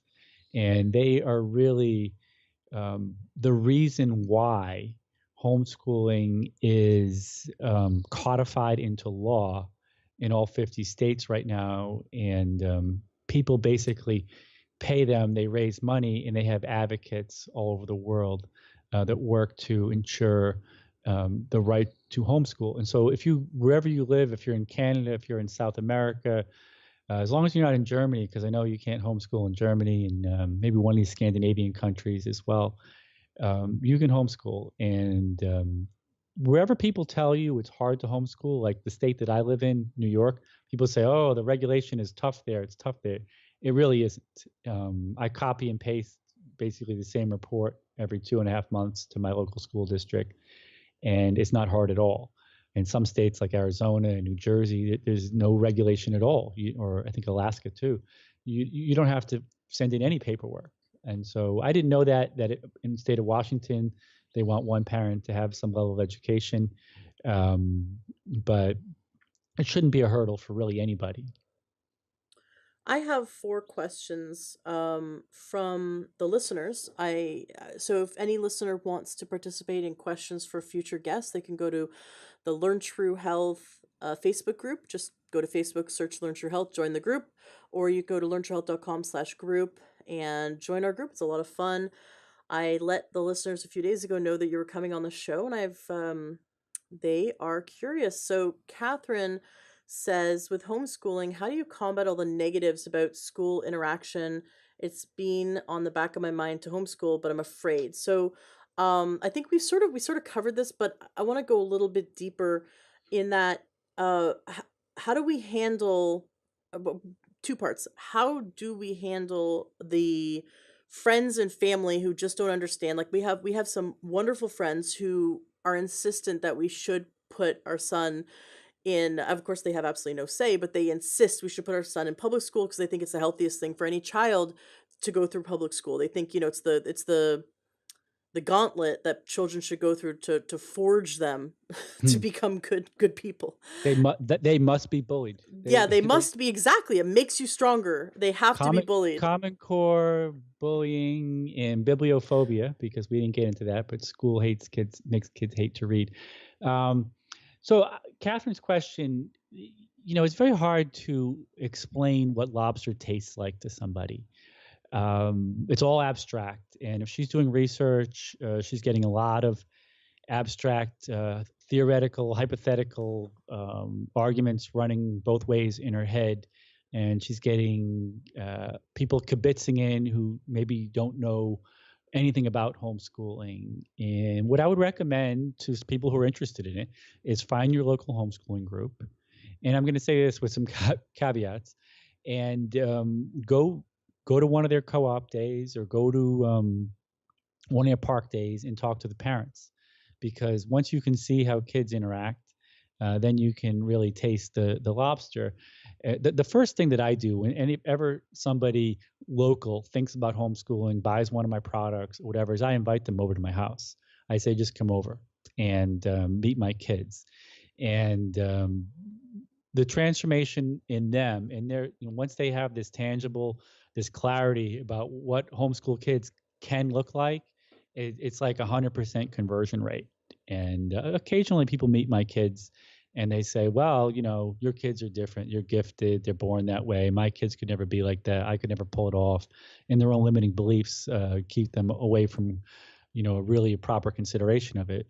But yeah, that socialization question won't go away. And a lot of times I say to parents, well, what if it wasn't an issue? What else? What else? Because once I knock that domino over, what's your excuse? Because I know I can knock it over, or at least bulldoze that obstacle. Maybe it's a better articulation of it. And we could get pretty. I can answer the socialization question a number of different ways. And if I want to be offensive, if somebody says to me, what do you do for socialization? Instead of being defensive, if I go on the offensive, I'll say, well, I keep my kids far away from school. What do you do for socialization? And, and then they don't know how to respond to that. And I say, well, what do you do to keep your kids, integrate them in the real world and teach them about family and work, and, keep them away from, toxic peer pressure? What do you do for socialization? And, that puts them on the heels. And, I don't take that tack that often. In fact, I don't hear that question very much. I've been doing this advocacy for a long time. And just in the last 5 years, I've seen that socialization question almost evaporate. And people understand, they get homeschooling now. They get how bad school is. They get the possibilities. There are nearly 3 million kids in America. You can't believe that 1.6 or 1.8 number that the media keeps putting out, that the government keeps putting out. There's probably 3 million kids educated outside the system now. And maybe we knew one kid who was homeschooled, who was weird or special Totally. needs. And we caricaturized, all of homeschooling with that one data point. But now most people have 2, 3, 4, 5 data points. And, a lot of ultra wealthy people are pulling their kids out of school. That's a huge growth point. And there are tons of single moms in Brooklyn and Queens who are doing it as well. and people who are religious and irreligious, and people who want to raise entrepreneurs, and people whose kids are special needs, and so many people are doing it for so many different reasons that the socialization question is becoming like the protein question for vegetarians, right? Like, how do you get enough protein? Well, Yeah. I imagine that as a homeschooling parent, because like you said, there's so much freedom that you could, still have your children be in gymnastics and tennis and whatever, all the classes where they're with other kids and they can go on the playground, and there's so many meetup groups. I'm already in a ton of homeschooling groups. I think I actually joined them before I even became pregnant. Like, I have been curious and looking and interested in learning and seeing that like you said, the popularity. I met one homeschooled kid my entire childhood, and I met them because two girls in the playground said, "See that kid over there? That's the weird one that's never been in school before." And that's how I learned about homeschooling, was it's weird and that kid's weird. And that's because someone else told me. You know what I mean? That's it. And now you go in these homeschooling groups and there's like hundreds and hundreds of parents in all the different homeschooling groups in my area. And I can just imagine, worldwide. What about those who say, "Just let kids be kids"? What are you doing Oh, making a six-year-old be like a 12, grade 12 math? Like, where's okay. their childhood? So I've heard that a million times. Don't teach your kids to read. They'll actually say, "Don't teach your kid to read, your preschooler, because they'll be bored in kindergarten." In other words, decelerate your child. And also, I've heard, "Let the kids be kids." I don't know, more times than I could count. And the reality is that I'm 40 or something years old. I don't even know how old I am, even though I'm a math person. I'm going to be 44 in a few weeks, and I want my kids, when they're adults, to have plenty of free time. I want them to be doing what they love. I want them to have leverage, economic leverage. I do not want them to be working. I do not want them to have failed relationships. I do not want them to have bad adulthoods. So the whole idea of let the kids be kids, if you push that to an extreme, at some point they have to become adults. And the question is, did you prepare them to thrive in adulthood? So what I'm doing with my kids is I am investing in them now. I'm teaching them the lessons that I learned at 35 and 40 when they're 5, 6, 7, 8, 9 years old. And the idea that my kids, because they're doing math, are somehow missing out is also fallacious, because the kids who are in school, they don't have time to go to Boy Scouts. They have to pick one instrument and they can only Mhm. practice it 15 minutes a day. The kids who are in school are the ones who don't have time to be kids. They are the ones who don't have time to be outside. My kids can go to the park, and this is what we kind of did when they were young. We would go to the park every day at 3 o'clock. From like 3 to 6 o'clock, we would go to the park every single day. My kids have been to 14 different countries. They have more free time than kids who are in school. So it's not even true. I mean, the kids who are in school don't have time to be kids. They're not outside like kids should be outside. And I just want to go back to you mentioned the mixing homeschool activities with school kid activities. My kids from day one have always participated in scouts and dance and soccer and karate and gymnastics. And so they would do their activities with homeschool kids during the day, and they would do their activities with the local school kids in the afternoon. And we've done this wherever we've lived, in Boston, in New York, and in London. And so, one doesn't preclude the other. Well, actually, school activities do, if your kids are in school, again, they have that limited window every Saturday. I mean, every after school activity, every extracurricular activity wants your kids on Saturday morning, whether it's lacrosse or soccer or computer programming classes or chess. And there really are only these small windows where your kids can get those activities in. My kids have always had more extracurricular activities than all their peers who attend school. Stacy asks, she says, "My son is considered a high function on the autistic spectrum and has some learning disabilities. We homeschool him and are hoping you could give us some insights on how to find the best way to teach according to their language issues. What programs would you suggest? And on the side note, I'd be curious to hear what your thoughts are on the unschooling approach." Okay, my unschooling approach. Well, first of all, I meet a lot. I've worked with a lot of parents who have kids that have issues um, on spectrums, and what I've found is that they all let their kids. And I hate to generalize here, but when they come to me, they usually have a problem. They always want a little more. They always sense that there's something they're missing, and I always know. I used to ask. I used to say. Um, does your child play video games? Does your child play Minecraft? Now I just ask, how much Minecraft does your child play? So without presuming too much, if your child is on the spectrum, if they're having language issues, what I've found, and I've heard every excuse in the world, that because my child doesn't relate well with others, they need the computer, they need the iPad, they need this. I completely disagree with that. And I'm not saying this is her case, but in case it is her scenario, I would say first and foremost, those children, whether it's dyslexia, dysgraphia, whatever, they need screen detox more than other kids, because what the screens do is they aggravate special situations. I do not. Unschooling is the unschoolers would disown me left and right. They would say, you push your kids on math, you tell them what to do, what to eat, rules. They would disown me Do left you and see right. merits in the unschooling approach, or Absolutely, absolutely. And that's what's so seductive about unschooling. If you read the stuff online and you say, whoa, these kids it's going to be child led. It's not going to be an authoritarian, autocratic education. It's going to be child led. And that's what they call it. Child led is code for unschooling. And it is very, very seductive. And what I tell people is that I do reading and math and writing straight down the line, and I unschool everything else. In other words, there are a few core subjects that I want my kids to, have down cold. And for history, I would say we unschool history. I'd say I just throw books at my kids, tell them we go to museums, I put them in classes, and whatever happens, whatever they learn, they learn. And so there's definitely a lot of merit, like any idea. I mean, there wouldn't be as many adherents and passionate advocates for homeschooling if there wasn't truth there.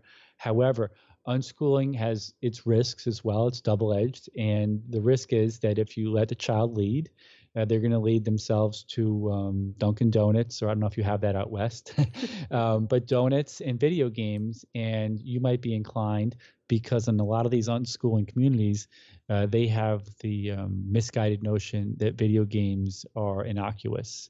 And so I disagree with that aspect of it. And again, this is why I have my own philosophy, which I call 10x homeschooling, because I pick and choose from all the philosophies, and I pick the best parts as far as I'm concerned. it makes total sense, because the most common time that people start smoking is when they're young teenagers. And you get on the playground, you go like first year in high school, and you're 14 or 15, depending on where you're from. And my high school started in grade 10, because we had junior high in my area, so we started at 15. But you're young teenager, you think you know everything. And now the 18-year-olds or 17-year-olds or 16-year-olds or whatever, again, my high school was weird, because it went from grade 10 to grade 13, and then they got rid of grade 13 in Ontario. It was called OAC. But yeah, we had like these, 18, even 19-year-olds in the high school with these 15-year-olds, and here they are, having sex and smoking joints and smoking cigarettes out front. And it becomes very seductive to the kids, right? To go try these things. If the child has had no sort of healthy, guidance by the parents on really why they should say no to those things, for example, and so like when you said homeschooling, unschooling is so child led that the child will lead themselves to something that's maybe seductive and unhealthy, If you do like video unschooling, games. if you do unschooling right, and I have a friend who's in Ohio. Her name is Laura Grace Weldon. She has a book called Free Range Learning, and she does. If you anyone who's interested in unschooling, um, I would recommend her book. Some of the other books I do not recommend, but she concurs with me that unlimited video games is not educational, and it undermines education. Again, it's going to anything that pushes your kids away from books. A book is the fundamental unit of education, and the most important thing that you can do for your kids is not math, it's reading, right? Because reading is really the biggest building block for everything else, for creativity, for attention span, for knowledge, for curiosity, and again for that cardio brain work. And video games, if they didn't ruin your kid for reading, you could look at them. But anything that messes with reading is kryptonite. I have a very interesting question for you, and I think this is just on exactly on par with where we are. So Valerie, who, and my heart goes out to the teachers. I'm friends with several teachers. Their heart is in the right place. They really want to do good. No one gets it. No one becomes a teacher for the money. You know what I mean? You don't go, I'm gonna, yay, I'm gonna make 40 grand a year. You know what I mean? Like, I'm sure the benefits are nice, but you have to go through the grinder, and it is such a hard job. And you do it really because you are passionate and you love education, you love children. So my heart goes out to all the educators out there. Valerie says, I'm a Head Start teacher that is part of our public school system. This is the end of my 17th year teaching. I see such a drastic change in our students from even 5 years ago. Behavior, social skills, self reliance, executive functioning, and problem solving and attention span, as well as motivation to learn, are some of the drastically declining deficits I see. Getting worse each year. We are kicked, spit on, cussed at, punched, and scratched, and called horrible names by 4 and 5 year old students on a daily basis with lack of real solid support. My question is, what can we do as educators to make each student's school experience more positive while at the same time teaching them? Homeschooling is not an option for them, but I would love to bring many homeschool benefits to them.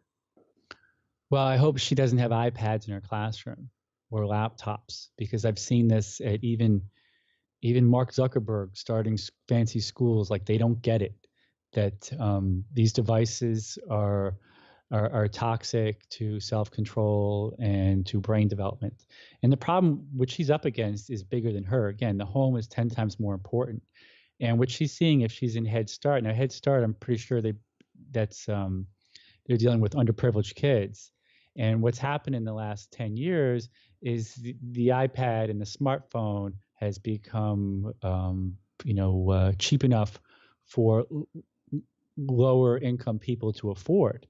And like any other, let's just say, plague in society, it always does its most damage at the bottom. And so, I mean, these kids, Apple's iPad sales are actually falling everywhere, except among parents buying them for their kids, and that's wealthy and people who can't afford them still buying them. And so, what she's seeing with the biting, the scratching, that's kids who are being raised by single parents in screen dominant households. I mean, that's simply what it is. And what can she do? She can, just read to the kids and get all electronics out and get the kids on the ground, standing desks, no chairs. I don't know if you're familiar with the standing desk movement, but they've found that some kids, if they let them lay on their stomach and write with their crayon or their pencil while they're laying on the floor, all of a sudden they don't need ADHD drugs. Like, literally, they just can't sit in a chair. If they lay on the ground, they're fine. And there are all these organic solutions to problems that don't require pills. She's up against a lot, and I don't know what she can do other than get rid of all the devices and let the kids sit on the floor. And beyond that, she's up against a lot. I did an interview with a guy that created this amazing standing desk and separate walking treadmill for standing desks. I don't, off the top of my head, I don't remember what the number is, but it's a great interview. Definitely go to learntruehealth.com and type in treadmill in the search to find it. And he brought up some really interesting studies, like just mind-blowing studies that I think Harvard Medical did. Again, this was probably about a year. It was about a year ago. And He said that when we stand, so stimulate the nerves in the bottom of the feet, and there's pressure on the feet, it tells the brain to be in action. It tells the brain that, okay, boot up, we're ready to go, like life's happening now, and it activates the brain. But when there's no pressure on the feet, so we're sitting or our feet are up, or if there's pressure on your bum, basically, it tells the brain, okay, it's time to relax. The day is over. We're up. We've finished the hunt and the gather, and we are chilling now. There's no threat, and there's no need to really be focused. You can just kind of chill and relax and repair. And so it's either your brain is on, or your brain is just like can totally chill now. And that's why we're seeing more people, like you said, like don't sit, like lay down or stand. And they're finding that by people even just walking, don't have to run, just a walk, like 1.5 mile an hour pace, that they're finding that they're able to answer questions faster and think more creatively. And so that's one of the reasons why I believe the new Apple building, it has this giant area for walking, and you see this also in Google, and these other tech companies are encouraging. Even actually here, Amazon built one in Seattle, this giant dome with nature in it, to go for a walk inside this dome so that they can solve problems better while walking. Isn't that amazing that the most highly advanced companies are instituting advanced forms of physical fitness, and their kids are going to schools that are eliminating recess? Oh my gosh, it is just crazy. Now, Lily asked a question that I feel like you answered, but maybe if there's any additional points you could bring up. She says, I'm interested in unschooling, but my daughter seems to really want to sit down and learn.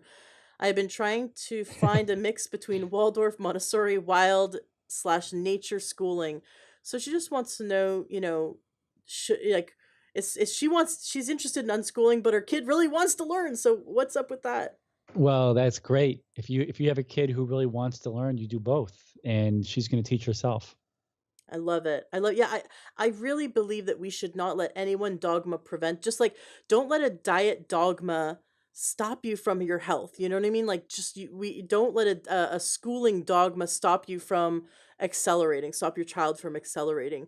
I think we Don't let should. anything don't let anything stop you when it comes to your kids, and Mm, and even if you have to argue with your spouse over, say mom or dad wants to get rid of the TV or the video games, and the other one won't, they're fighting. It's worth fighting over. I mean, these are exponential moments and inputs in your kids' lives, and even as far along as I'm into this journey of hyperacceleration with my own kids, every week we're still iterating, and my wife and I are still arguing. And it's like, it's like if you don't think there's arguments at Amazon.com and Google about the next right step. I mean, it's a messy process. But if you take the mindset that I'm just going to move into a suburb and send my kids to school, set it and forget it, and whatever happens happens. If you remove yourself as the driver of it, you're forfeiting a lot of opportunity, and you're not going to be happy. I have never met one parent who says, my kids go to school,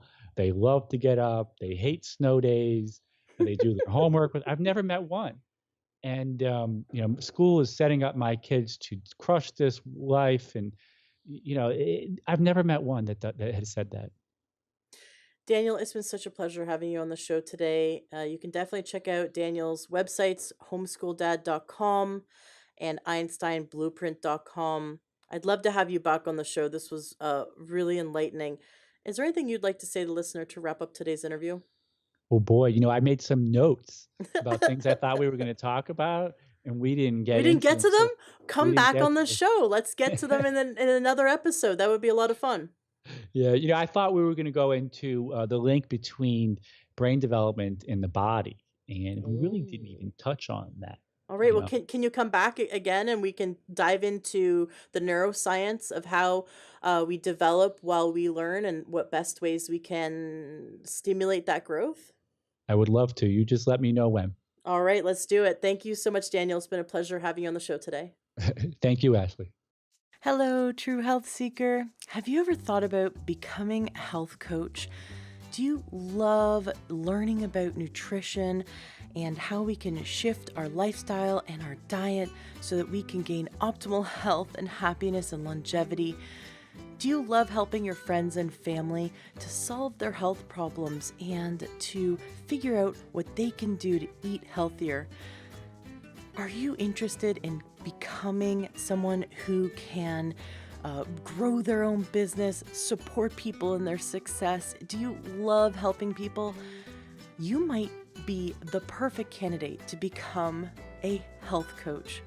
I highly recommend checking out the Institute for Integrative Nutrition. I just spent the last year in their health coaching certification program, and it really blew me away. It was so amazing. I learned over 100 dietary theories. I learned all about nutrition, but from a standpoint of how we can help people to shift their life and shift their lifestyle to gain true holistic health. I definitely recommend you check them out.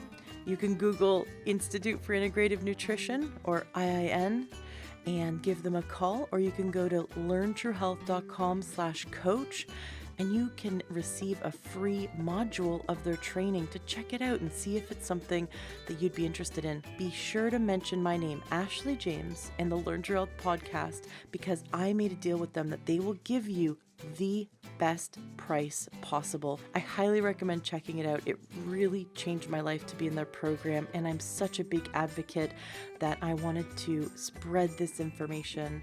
We need more health coaches. In fact, health coaching is the largest growing career right now in the health field. So many health coaches are getting in and helping people because you can work in chiropractic offices, doctors' offices, you can work in hospitals, you can work online through Skype and help people around the world. You can become an author, you can go into the school system and help your local schools shift their programs to help children be healthier. You can go into senior centers and help them to shift their diet and lifestyle to best support them in their success and their health goals. There's so many different available options for you when you become a certified health coach. So check out IIN, check out the Institute for Integrative Nutrition, mention my name, get the best deal. Give them a call and they'll give you lots of free information and help you to see if this is the right move for you. Classes are starting soon. The next round of classes are starting at the end of the month. So you're going to want to call them now and check it out. And if you know anyone in your life who would be an amazing coach, please tell them about it. Being a health coach is so rewarding and you get to help so many people. Have a fantastic day and enjoy this amazing interview.